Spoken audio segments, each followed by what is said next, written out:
Olá, bem-vindo, bem-vinda. Essa é a nossa aula 4 sobre o Evangelho Gnóstico de Tomé.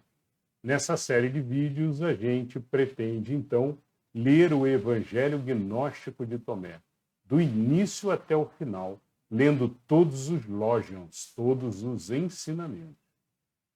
Hoje a gente vai do lógion 12 até o lógion 22.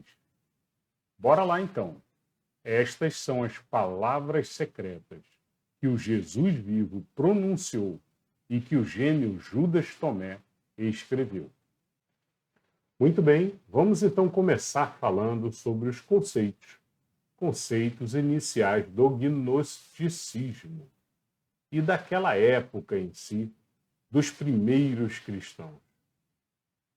Só entendendo o gnosticismo, a forma de pensar, daquela região toda, é que a gente consegue compreender os lógions que a gente vai ler do Evangelho de Tomé. E vamos ler os lógions todos, do início até o final do Evangelho de Tomé.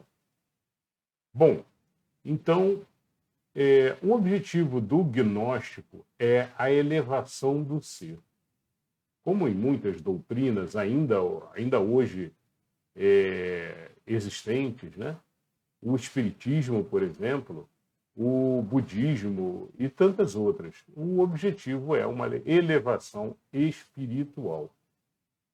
E é a elevação do ser, então, em contínuas encarnações, até que se consiga chegar em um nível elevado e fazer a sua unificação com Deus. Então, eles têm esse nome, né? Ser uno com Deus. Unificar com Deus, depois de ter passado por várias encarnações, voltar e fazer a unificação ou a integração com Deus, também falada algumas vezes. Do oferecimento de sacrifícios. Várias religiões e culturas na época primária do cristianismo faziam sacrifícios de animais e também autossacrifícios. O gnosticismo reprova isso. Judeus, gregos, vikings, inclusive, ocorriam sacrifícios de animais no Templo de Jerusalém. Para os essênios, o grande sacrifício é o do seu ego, para a elevação do ser espiritual. Então, esse é um conceito aqui gnóstico também, né? E tem-se que vencer, em primeiro lugar, o seu ego, separando, então, aquele ser animal também e dando prioridade para tudo que é espiritual, para tudo que é elevação do ser e dando prioridade ao conhecimento, que essa é uma base do gnosticismo, olha, para se elevar, você tem que se conhecer e conhecer o todo. Então, estudo é constante entre os gnosticismos. Falamos na aula passada, né? E esse encontro que estamos aqui agora, falando e estudando, nada mais é do que gnosticismo. É um estudo, então é um gnosticismo. Um estudo, uma busca por conhecimento, por sabedoria espiritual, então é gnosticismo. Sobre Hermes Trismegisto. Não sei se já ouviram falar sobre Hermes Trismegisto, mas ele foi um grande mestre do Egito Antigo, em que viveu mais ou menos 1400 anos antes de Cristo. Não existe uma precisão exata quanto essa data, mas em torno disso. Provável que mais de 1000 anos antes de Cristo ele tenha vivido. Alguns dizem até que não existiu. Não, Hermes é uma simbologia, ele faz parte de um grande mito egípcio em cima do deus Tote e ele não existe, né? Mas é difícil a gente ver a quantidade de conhecimento e de estudo que existe ao redor de Hermes Trismegisto sem reconhecer a grandeza de um grande ser ali por trás. que o nome não seja nem Hermes, que o nome não seja Tote, que o nome seja outro qualquer. Teve um grande ser ali nessa época, em 1400, 1300, né? Que todos chamam de Hermes, Hermes Trismegisto, e que deixou um legado que atingiu o mundo todo, nessa época e nas gerações futuras também.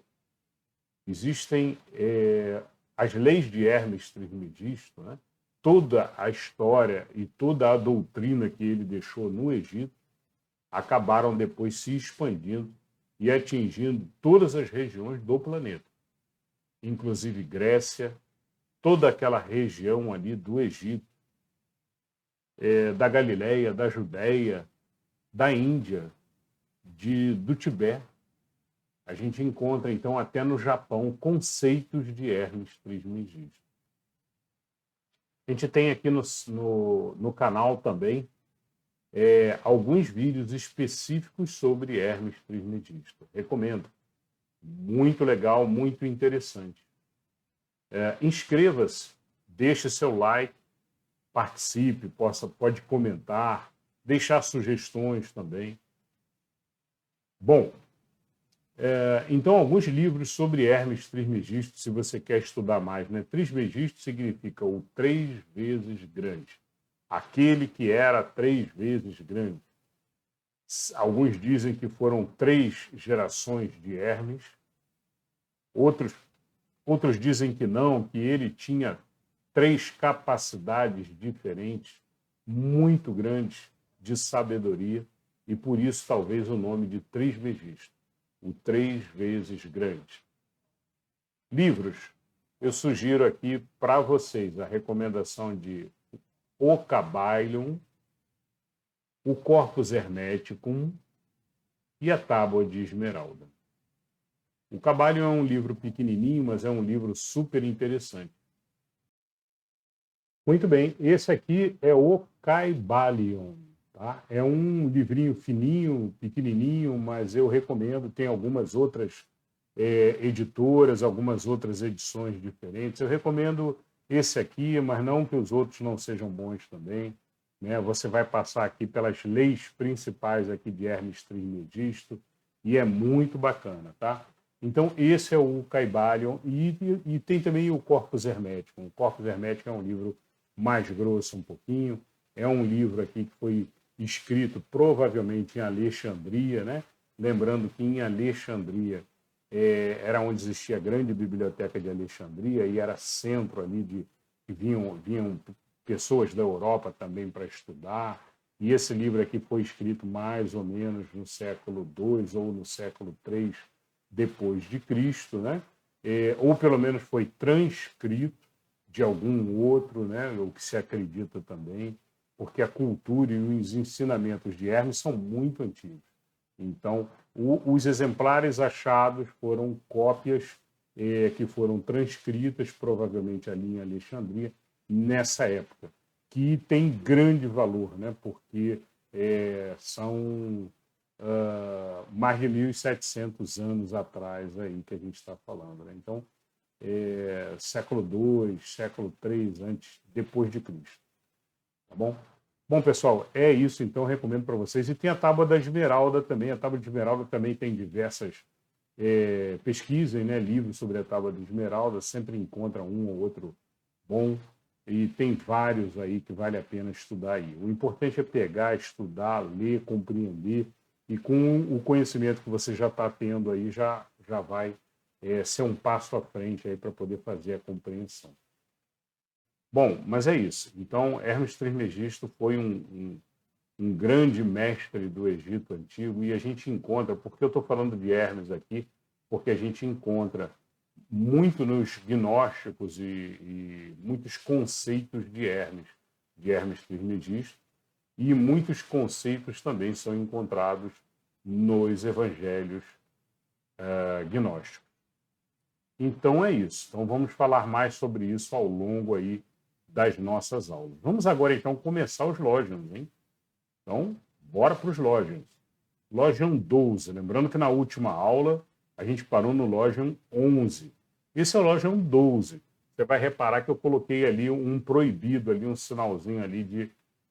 poderia fazer um xizinho também. Bom, o fato é o seguinte, vamos ler primeiro Lógion. Os discípulos disseram a Jesus, sabemos que tu nos deixarás. Quem será o nosso líder? Jesus disse-lhe, não importa onde estiverdes, devereis dirigir-vos a Tiago, o justo, para quem o céu e a terra foram feitos. Bom, a observação de vários autores é que o enaltecimento de Tiago, nesse Lógion específico, que é irmão de Jesus, né? Tiago, a gente já falou, é irmão de Jesus, seria interpolação, provavelmente uma interpolação. Acreditam-se muitos historiadores, né? Como vocês sabem, Tiago depois, Tiago o Justo, né? Ele foi bispo de Jerusalém. E esta é uma possibilidade, não se tem certeza, tá? Então é só um ponto de atenção com relação ao Lógion 12. O Lógion 12 pode ser que alguém naquela época ali, durante até o Tiago Justo, enquanto ele era ali bispo de Jerusalém, né? Podem ter, na hora de fazer uma cópia desse determinado, aí podem ter colocado ali um acréscimo elogiando Tiago Justo, alguma coisa desse tipo. Mas, como eu disse, é uma suposição. Muitos historiadores acreditam que possa ser uma interpolação e que Jesus não tem, em momento algum, feito um enaltecimento. E por que se acha isso? Porque Jesus não poderia ter feito um enaltecimento? Poderia. Só que aí a gente encontraria mais ocorrências deste tipo. E não encontramos. Até o momento, apenas essa. Então, vamos aguardar. Mas não se descarta. É possível. Apesar de que improvável pelos historiadores. O 13 também foi marcadinho ali com um xizinho, um sinalzinho ali também de possível manipulação. Pelos historiadores, tá? Vamos ler para a gente entender. Jesus disse a seus discípulos, comparai-me com alguém e me dizei com quem me assemelho. Simão Pedro disse-lhe, tu és semelhante a um anjo justo. Mateus lhe disse, tu te assemelhas a um filósofo sábio. Tomé lhe disse, mestre, minha boca é inteiramente incapaz de dizer com quem te assemelhas. Jesus disse, não sou teu mestre, porque bebestes na fonte borbulhante que fiz brotar. Tornaste ébrio. E, pegando-o, retirou-se e disse-lhe 3 coisas. Quando Tomé retornou a seus companheiros, eles perguntaram, o que te disse Jesus? Tomé respondeu, se eu vos disser uma só dessas coisas que ele me disse, apanhareis pedras e as atirareis em mim, e um fogo brotará das pedras e vos queimará. Então, ela parece um enaltecimento grande aqui de Tomé, né? Tomé também, como a gente sabe, é o autor desse evangelho, né, que a gente está lendo, e também era irmão de Jesus. Então, sempre que a gente vê um enaltecimento, um escrito com um enaltecimento a algum específico, algum determinado apóstolo, né, algum discípulo, a gente fica meio na dúvida se realmente Jesus teria enaltecido ou não, justamente porque não tem muitos casos desse tipo. Bom, muito bem, então esses doisinhos marcadinhos ali com ponto de atenção, vamos entender assim, não se tem certeza. Não se diz nem que sim, nem que não, mas alguns historiadores desconfiam desses dois aí, como possível interpolação. Muito bem, vamos então agora ao 14. Jesus disse-lhe, olha, o 14 também é marcadinho, também com uma observação desse tipo também, tá? Não são muitos, mas aqui tem uma sequência, o 12, o 13 e o 14, né? Um seguido ao outro. E são poucos, eu acho que não tem mais nenhum no Evangelho todo de Tomé com essa marquinha de atenção, mas tem 3 seguidos aqui. Então, esses 3 a gente deve ficar meio atento e deve ter um pouco de dúvida neles. Vamos entender o 14 agora. Jesus disse-lhes, se jejuardes, gerareis pecado para vós. Se orardes, sereis condenados. Se derdes esmolas, fareis mal a vossos espíritos. Quando entrardes em qualquer país, caminhardes por qualquer lugar, se fordes recebidos, comei o que vos for oferecido e curai os enfermos entre eles. Pois o que entrar em vossa boca não vos maculará, mas o que sair de vossa boca é isso que os maculará. Bom, como se percebe, as primeiras linhas do Logian nada tem em comum com o que se segue abaixo, né? Então, ali as primeiras linhazinhas que ele fala, se jejuardes, gerareis pecado para vós. Se orardes, sereis condenados, né? Isso é completamente ali contra os ditos outros todos de Jesus, né? Então vamos entender aqui o que eu coletei aqui de comentários sobre isso. Era importante então, tem essa diferenciação da primeira parte para a segunda parte.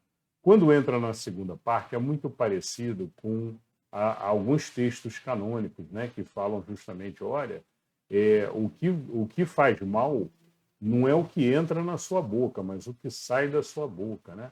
Era Jesus falando com os judeus, dizendo que, olha, não importa se você lavou a mão antes de comer, isso não importa. O importante de verdade é o teu ser e o que você está fazendo, o que você está colocando para fora, né? O que você está falando, o que você está pensando. E isso é o que de fato faz mal para você e para os outros que estão à sua volta. E não o que você vai comer ou deixar de comer, né? Então, foi só um exemplo, mas o fato é que as primeiras linhas são contra todos os pensamentos de Jesus, e a gente sabe disso, né? Poderia, então, ser esta a continuação do Logian anterior, inclusive, né? Do Logian 13, talvez. Era importante o que diziam e não o que comiam. Essa, então, é a principal mensagem aí aos discípulos, que eram de origem judaica. E né?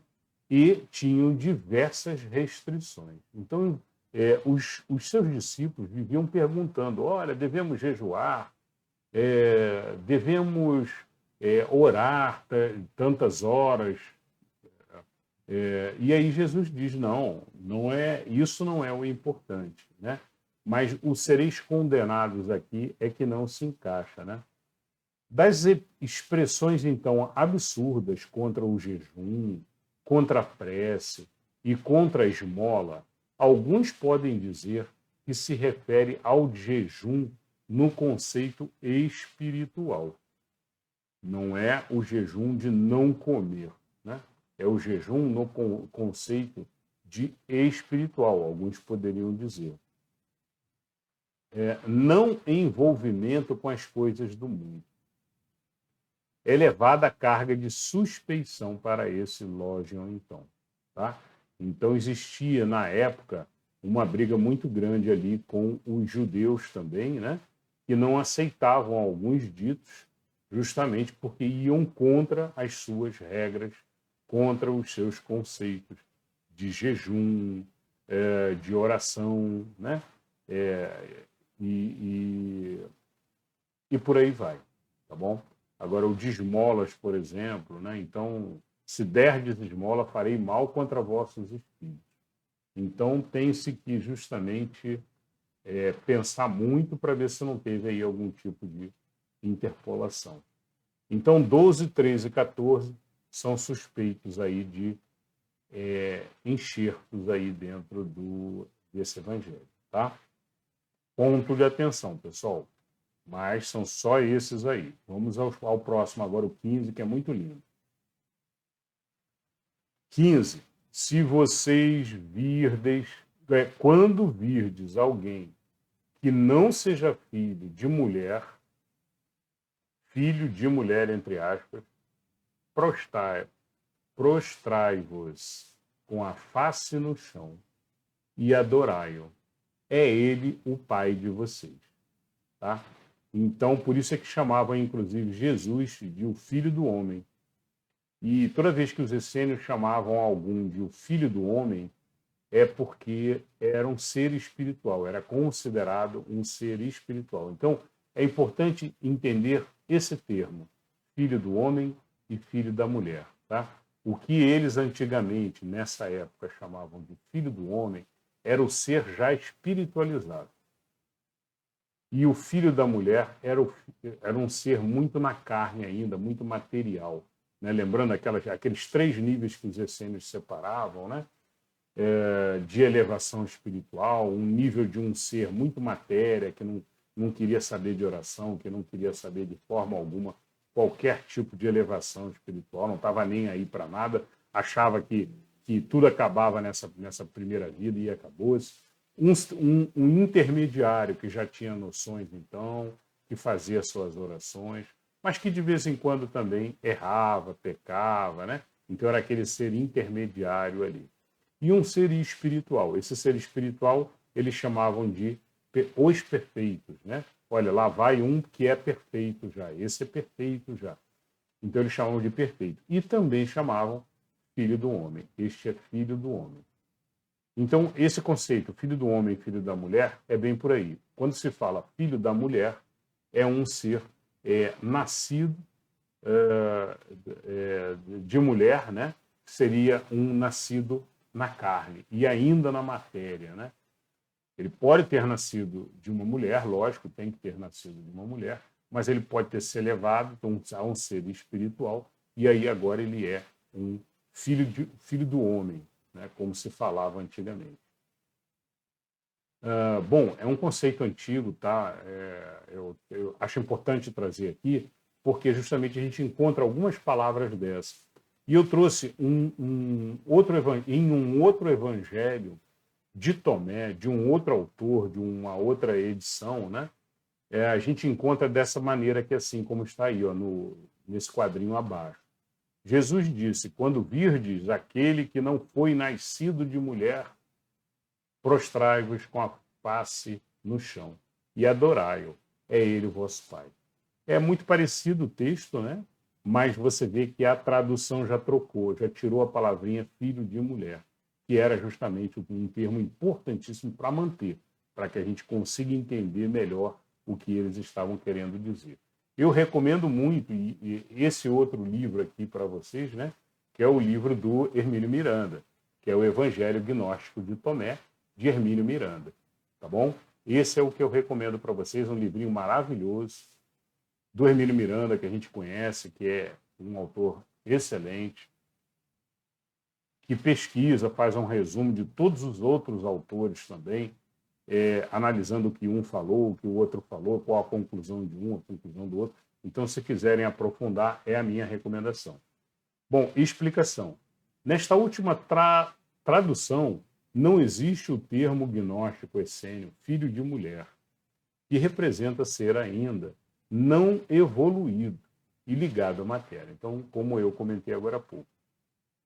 Por isso, atenção, então, na escolha dos livros que você vai estudar gnosticismo, tá? É muito importante ser um livro escrito por alguém que conheça do gnosticismo, que conheça daquela época, inclusive, dos ditos, como se falava, o que falavam e qual o sentido real de cada uma das frases. O Logion 16 agora. Jesus disse: talvez os homens pensem que vim para trazer paz ao mundo e não saibam que vim para trazer as separações sobre a terra, o fogo, a espada e as disputas. Haverá 5 numa casa, 3 estarão contra 2 e 2 contra 3. O pai contra o filho e o filho contra o pai. E eles continuarão solitários. Então, a gente encontra uma similaridade com alguns textos canônicos, sinóticos, dos evangelhos sinóticos, né? Justamente que falam sobre Jesus estar trazendo aquele conflito, estar trazendo uma ideia nova, e essa ideia nova, Jesus, na sua imensa sabedoria, sabia que aquilo ali ia causar discórdia, que aquilo ali ia causar separação, que alguns iriam compreender de forma mais fácil, até porque sabemos que existem seres um pouco mais evoluídos, outros menos evoluídos, que ainda necessitam de conceitos muito materiais para se compreenderem na matéria, e outros mais elevados um pouquinho, capazes de fazerem as compreensões de Jesus. E Jesus, então, sabia e entendia que iriam gerar disputas, inclusive, dentro de famílias. Dentro de famílias, aqui eu entendo muito dentro de países, de regiões, do próprio povo, inclusive, né? Bom, então Jesus refere então aos conflitos em que a nova palavra trazida por Jesus viria a suscitar, até no interior das famílias.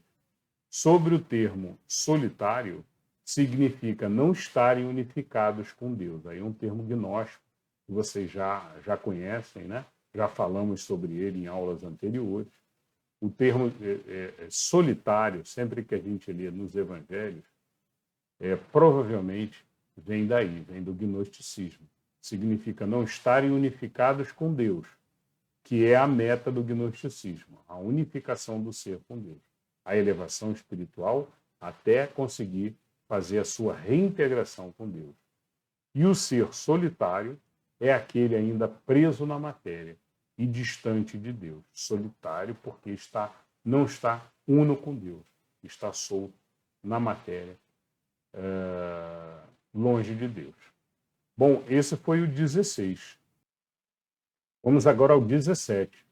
Jesus disse: eu lhes darei o que nenhum olho viu, o que nenhum ouvido tem ouvido, o que a mão jamais tocou e o que não alcançou o coração do homem.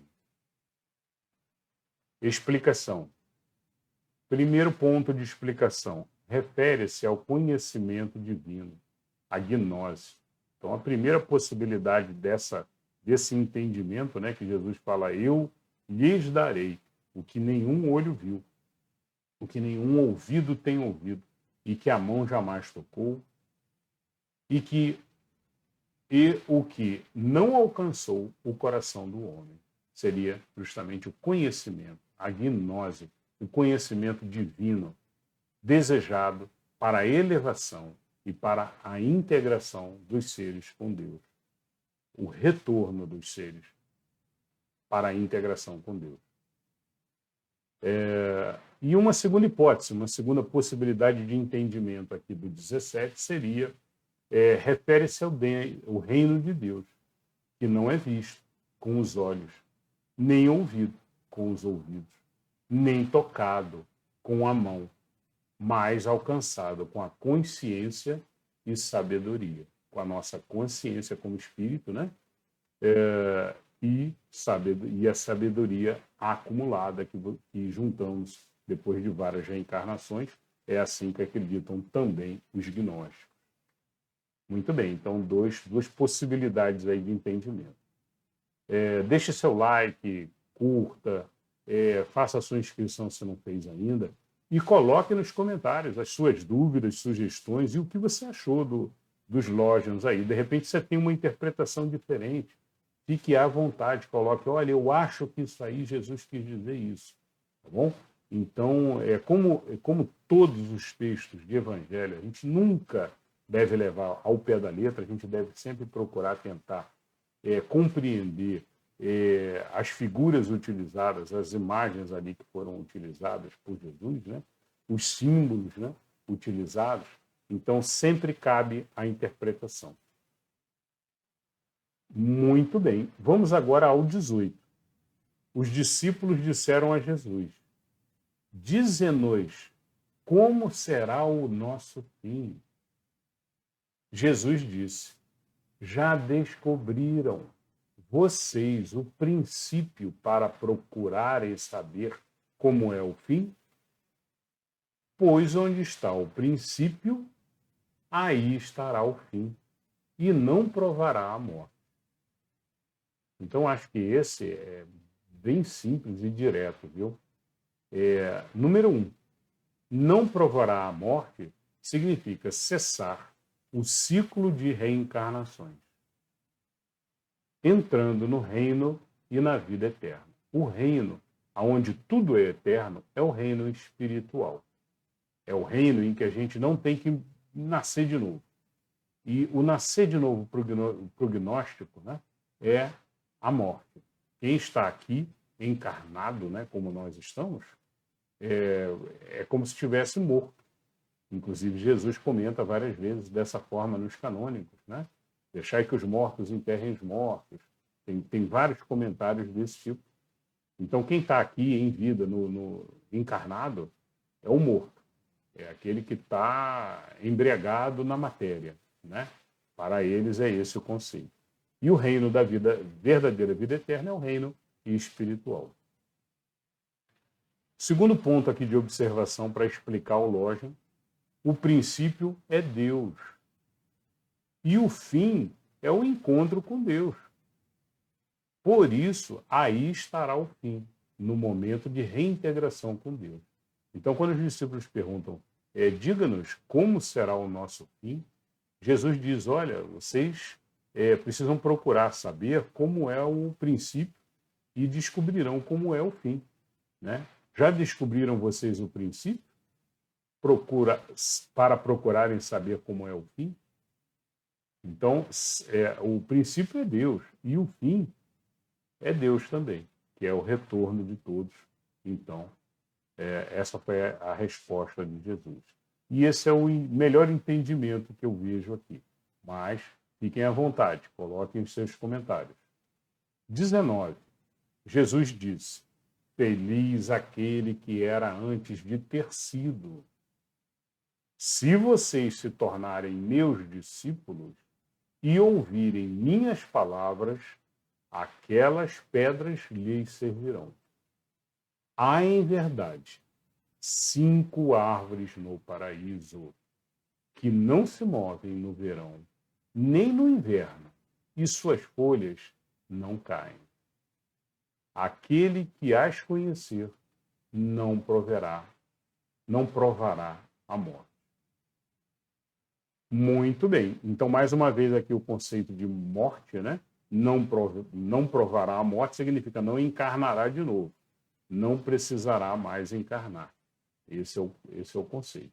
Quem chegar lá nesse nível das 5 árvores, do nível mais elevado, pleroma, né, para o gnóstico, aquele nível, último nível, chegou lá, você não precisará mais reencarnar, parando a sua roda de reencarnações.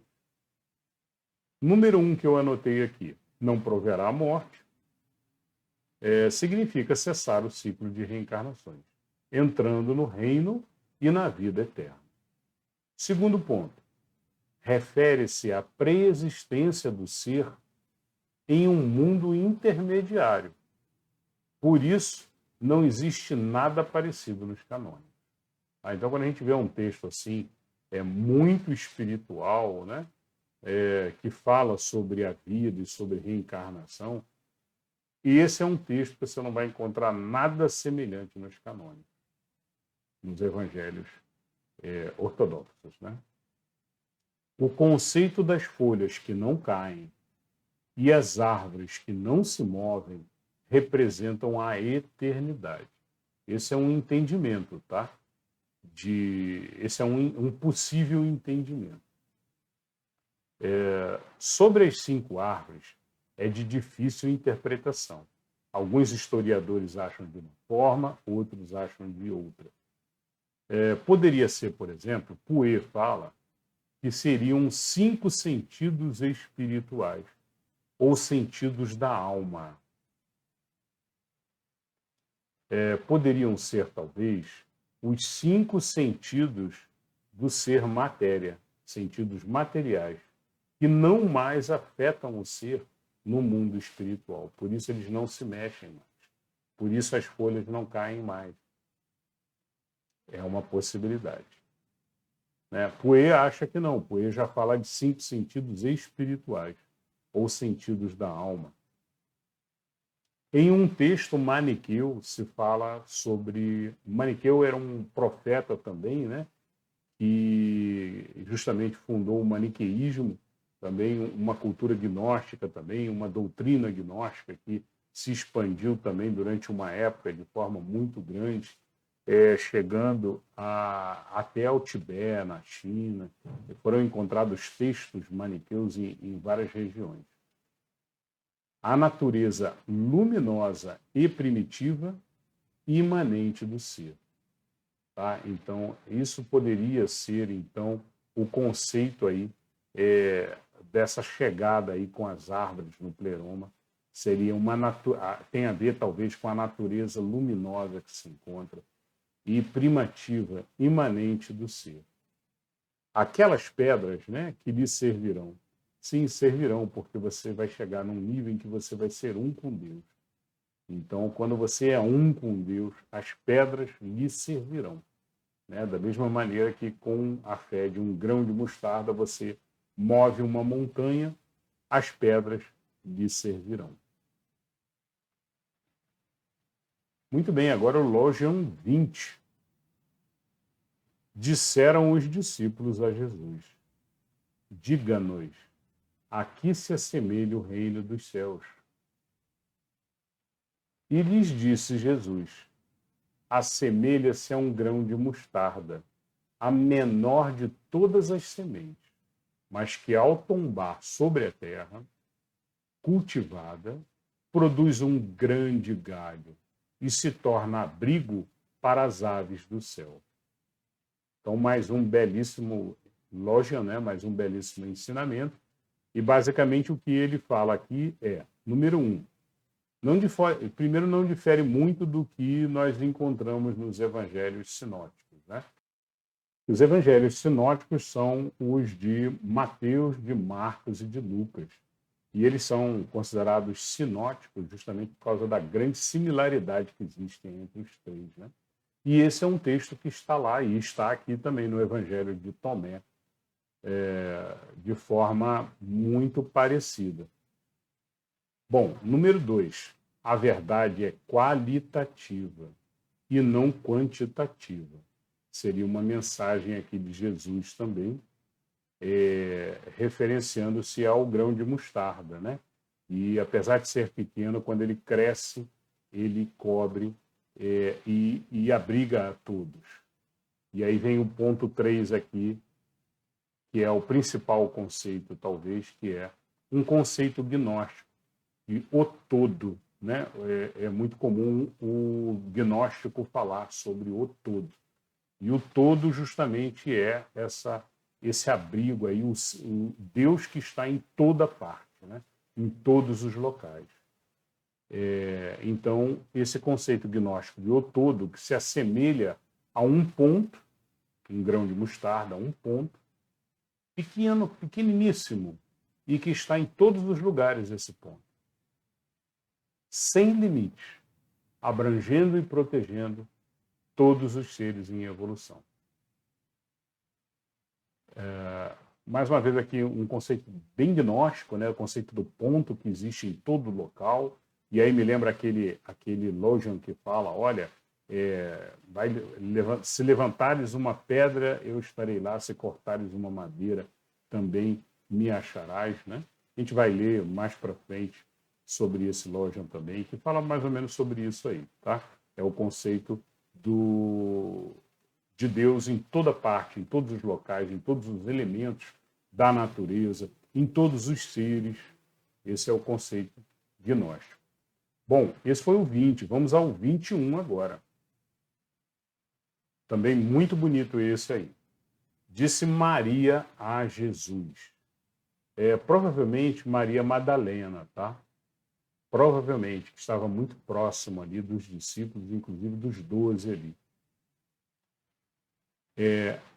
A gente pode ver isso na série The Chosen, que eu recomendo muito para vocês. Já falei no último vídeo, recomendo de novo, quem quiser ver, assistir e acompanhar toda a história de Jesus, né?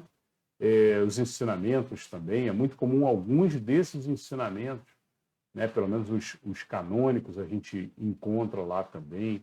E é muito gostoso a série, tá? Recomendo, procurem The Chosen. Bom, disse Maria a Jesus, aqui se assemelham teus discípulos. E Jesus respondeu, assemelham-se a crianças que residem num campo que não lhes pertence. Quando chegar o dono do campo, ele dirá, saiam do meu campo. Eles se desnudam na presença do dono e lhes entregam o campo. Por isso eu digo, se o dono da casa sabe que o ladrão virá, ele velará enquanto ele não vem, e não deixará que este penetre na coisa de seu reino, a fim de carregar os seus bens. Vocês, contudo, valem a face do mundo, cinjam a cintura com grande força, para que os ladrões não tenham meio de chegar até vocês. Porque a vantagem com a qual vocês contam, eles a encontrarão. Que haja entre vocês um homem prevenido. Quando o fruto amadureceu, ele veio rápido, com a foice na mão, e colheu. Quem tenha ouvidos de ouvir, que ouça. Um belíssimo Logion, esse Logion 21. Precisa ser entendido. Assemelham-se a crianças, né? Jesus tem também no canônico comentando que, olha, aqueles que se assemelham às crianças, a estes é dado o reino dos céus. Né? Então, quem conhecerás o reino dos céus? Jesus fala, olha, aqueles que se assemelham a estas crianças. E ele comenta que, olha, os discípulos encontram-se num campo, né, num local. Quando chegar o dono do campo, quem é o dono do campo? É Deus. Né? Quando chegar, dirá, saiam do meu campo, significa, olha, chegou a hora e de vocês cessarem essa encarnação. E aí eles se desnudam. O que é eles se desnudam? Né? É tirar a roupa? Sim. Tirar a roupa da carne, né? Deixar a carne e se transformar em espíritos, né? Voltando ao mundo espiritual. Porque nós aqui na matéria, nós aqui encarnados, né? Nós estamos aqui por empréstimo de Deus, usando um corpo, usando um corpo, uma veste de matéria, né? Para poder seguir uma jornada por um tempo reduzido, um tempo pequeno, né, para a nossa evolução. E esse tempo vai chegar um momento em que cessa. Né? Temos que saber disso. Não primeiro que é nos dado um empréstimo e temos que cuidar desse corpo matéria que Deus nos emprestou. Mas temos que entender que esse prazo vai chegar num momento em que nós devolvemos a terra, devolvemos a matéria e voltamos ao mundo espiritual. Então, essa é a primeira parte aqui do Logion. Por isso lhe digo, se o dono da casa sabe que o ladrão virá, agora muda um pouquinho o texto, tá?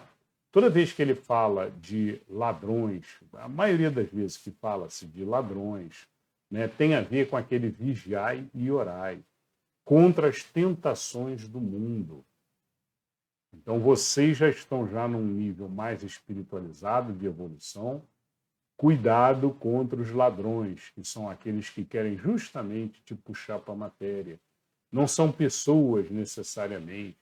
Podem ser desejos, prazeres e qualquer outro tipo de ladrão ou de roubo que vá roubar a tua espiritualidade, o teu nível elevado, né? Te trazendo para os prazeres da matéria, te trazendo para os apegos da matéria, né? Fazendo você esquecer realmente o que é importante. Então, isso seria aqui esse trecho que ele fala dos ladrões. Então, vamos entender, vou ler de novo para a gente entender ele com esse contexto.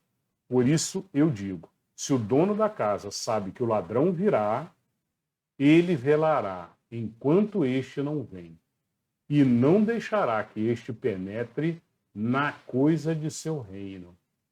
Ou seja, que esse penetre no seu subconsciente, que esse penetre nos teus pensamentos, né? A fim de carregar seus bens.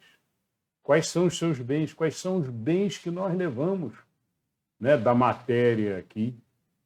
Se nós somos um ser espiritual, o que nós levamos? Conhecimento, sabedoria. Isso são os nossos maiores bens. E aí ele comenta, a fim de carregar então os seus bens. Não deixe. Vocês, contudo, valem a face do mundo. Cinjam a cintura com grande força, para que os ladrões não tenham meio de chegar até vocês. Então, protejam-se, né? Tem a ver com a frasezinha dos evangelhos canônicos, do vigiai e orai, que Jesus tanto falou também. Porque a vantagem com a qual vocês contam, eles a encontrarão. Então, eles procuram as vantagens para perfurar a tua blindagem. Mesmo que você já tenha se protegido, sempre vão procurar caminhos para avançar e te transformar em matéria de novo, ou seja, derrubar o teu aprendizado. Tá? Então, é um conceito gnóstico, tudo isso aqui, né? Ele fala de novo aqui sobre o conceito gnóstico do todo, que se assemelha a um ponto, né? Já falei um pouquinho sobre isso. Dos ladrões se assemelha com vigiar e orar. E é isso, pessoal. Esse é o 21. Muito legal, muito, muito interessante. Vamos ao 22 agora, também um Logion para encerrar. Encerramos hoje no 22, mas um Logion muito lindo também para a gente encerrar. Jesus viu umas criancinhas que mamavam e disse aos discípulos: essas criancinhas assemelham-se aos que entram no reino. Eles lhe disseram então, tornando-nos criancinhas, entraremos no reino? E Jesus respondeu: quando vocês fizerem de 2 1, e fizerem o interior como o exterior, e o exterior como o interior, e o que está em cima como o que está abaixo, e quando fizerem do masculino e feminino uma só coisa, de sorte que o masculino não seja masculino e que o feminino não seja feminino. Quando fizerem 2 olhos em lugar de um olho, e uma mão em lugar de uma mão, e um pé em lugar de um pé, e uma imagem em lugar de uma imagem, então entrarão no reino. Então, eu acho esse um dos mais belos que tem, um dos Logions mais bonitos aí. Tá? Tem vários Logions lindos. Esse é muito especial, mas é importante compreender. Então, vamos lá. Sobre a semelhança às crianças, a gente já viu isso nos canônicos também. Né? Para entrar no reino é necessária semelhança com as crianças. E aí, que semelhança é essa? É parecer fisicamente como uma criança? É se transformar em uma criança? Não. É assemelhar-se com relação à pureza dos pensamentos, com um ser sem maldade, iniciando, então, ali uma nova jornada, né? Um ser que acabou de chegar, mas que não tem maldade, que não traz nenhum pensamento de inveja, de disputa, né? Não, uma criança ela é, acima de tudo, pureza. E é isso. Esse é o grande ponto aí com relação às crianças. O segundo ponto que eu anotei aqui para falar é o trecho extremamente hermético que tem ali no meio, quando ele fala, olha, o acima como o abaixo, o interior como o exterior. Quando vocês conseguirem fazer isso, aí vocês... Né? Esse é um texto hermético, né? O abaixo como o acima e o acima como o abaixo é um dos textos que está no Kybalion, né? É uma das leis universais de Hermes Trismegisto, e que isso aí se repetia naquela região toda ali, nos dizeres dos Tanaíns antigos já traziam esse aprendizado também.